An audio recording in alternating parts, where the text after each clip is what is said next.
Hey Playas, how you doing? Welcome back to another episode of Playas Guide. On this episode of Playas Guide, I'm going to be talking about Retro Game Con, which I recently visited in Syracuse, New York.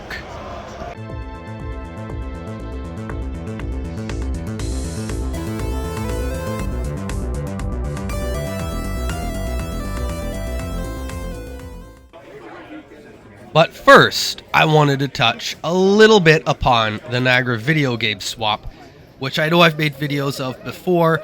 This is an event that I run in Niagara, and it is just continuously growing every time I run it. It's getting a little bit better of a turnout. It's getting a little bit bigger. There's a lot of people that want to come and vend at this event, but spots are limited right now. So we'll see how it goes. It seems to be going in the right direction, and everybody has a good time at the event. And as you can see, there's tons of stuff to purchase if you're a collector or gamer in the market. So this time, we had more games than ever set up in the basement gaming area.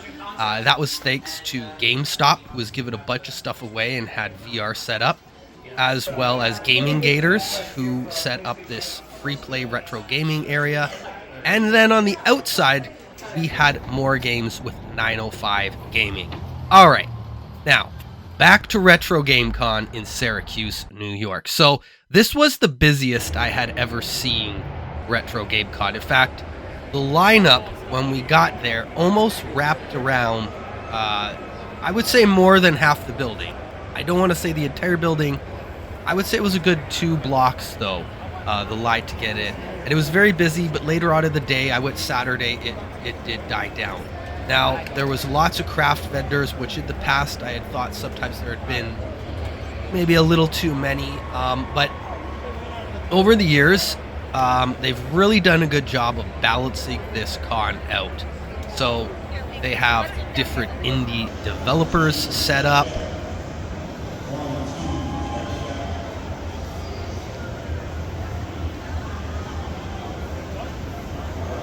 This was a really cool game that I saw there that was being demoed that caught my eye. It is called Prison City, and that was being demoed by Retroware, which is a YouTube channel I used to watch quite frequently and haven't heard too much about. And they have an expanding, it seems to get bigger and bigger every time, free play area, which I'm a little bit jealous of because you see the one we have at Niagara GameStop. They got about 100 CRTs. They do have a small pinball and arcade section, as well as some live music.